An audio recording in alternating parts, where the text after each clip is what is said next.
at tuparin sa ngalan ng kaayusan at kalusugan. Maraming salamat sa panonood, mga kapuso. Para masundan ang mga reklamong nasolusyonan ng resibo, mag-subscribe lamang sa GMA Public Affairs YouTube channel. Paano kung ang mainit-init, katakam-takam at makatulo laway na pares, ang mantikang ginagamit ay ni-recycle na pala ng ilang beses? Yummy pa kaya yan? Sa isang eksklusibong video sa Viral Paresan, nakunan din naming tinatabo na ang pinaggamitang sebo na naging singlapot na ng basang semento. Aba, may construction ba dyan? Tight ba ang budget nyo pero hanap nyo'y anli sabaw, anli taba at putok-batok na laman? Samahan pa ng Anli Rice. Don't worry, dahil sa halagang 100 pesos, tiyak na bubusugin kayo ng mga nagsulputang paresan. Pero, paano kung ang comfort food na bubusog sana sa inyo? Anli gamit din ng recycled na mantika. At teka, pati sa mga kapitbahay may kakaibang offer ang paresan. Ayan, nakikita nyo yan, sebo na yan. Ayan, sebo. Hindi na makadaan ng maayos yung mga motor. Lagi na lang nadudulas na.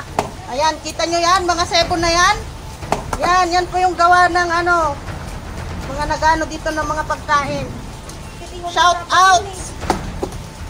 Ayan, ang dulas ng daanan dito, gawa ng mga sebo. Grabe. Ayan, nakikita nyo yan, sebo na yan. Ayan, sebo.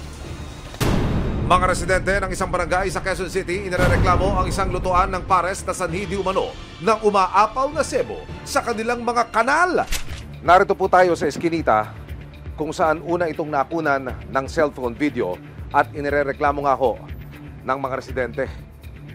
Narito ho yung kanal na binabanggit ng mga nagrereklamo na umaapaw po ang sebo at kung inyong makikita, aktual. Meron pa ho mga marka ng sebo dito sa aking paanan. Sa totoo lamang, medyo nangangamoy pa ho hanggang sa mga oras na ito. Ang binabanggit pa ng mga residente, kapag daw umuulan, umaapaw ang sebo dito sa mismo kong kinatatayuan dahil nga ako bumabara doon sa kanal at sa drainage. Nang ilapit ng resibo sa lokal na pamahalaan, umaksyon sila para makumpirma ang sumbong.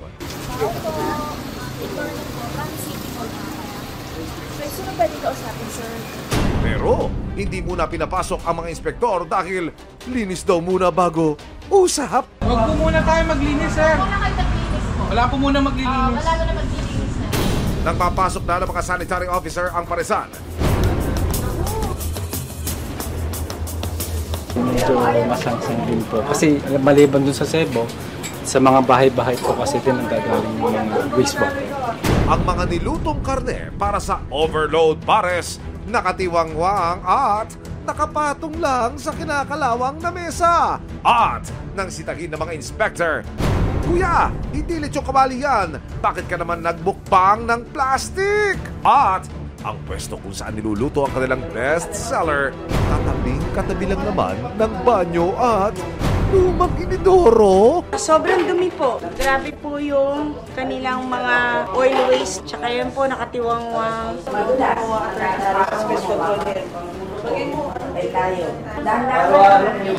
Sa gitna ng inspeksyon, makikita ang isang tauhan na may sinasalok sa gutter ng kusina. Pitchel-pitchel pala ng sebo ang isinasali niya sa drum na halos mapuno na. Mabaho yung drainage po. Sobrang po yan, unhealthy. Ang liquid waste po, dadaloy po yan sa ating septic tanks. Papunta po sa ground po. Sebo overload nga talaga. Hindi, ano po yan. Dito lang po yan, di po lumalabas yan. Hindi po Kuya, lumalabas yan.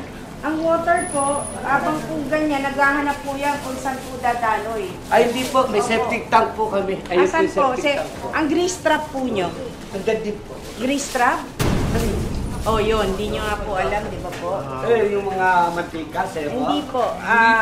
Bale, Ano po yun? ang grease trap po, yung para hindi masama sa drainage yung mantika, si grease trap po ang mismong nagsiseparate po namin.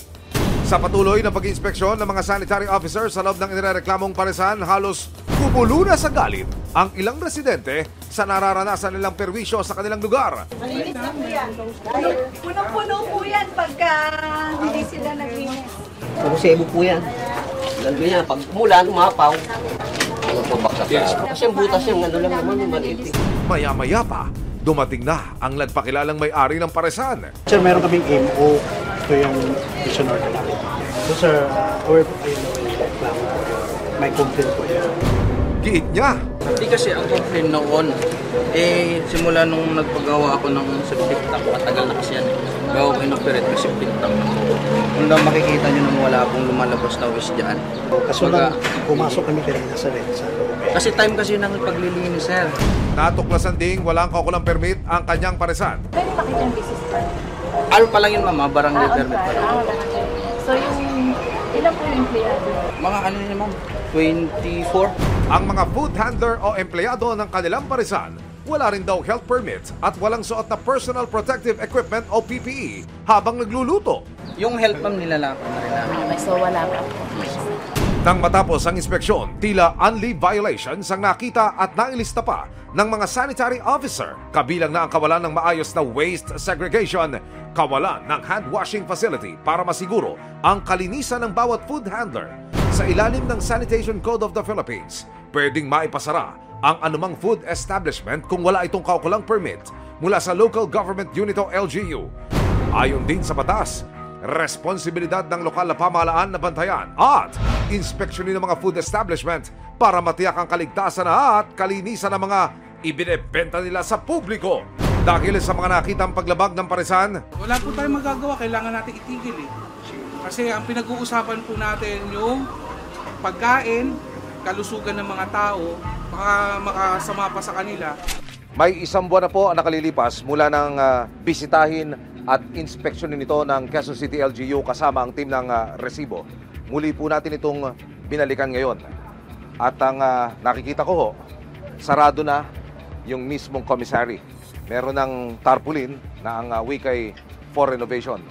Ang binabanggit, yun hong mismong commissary ay lumipat na sa bagong lokasyon nito.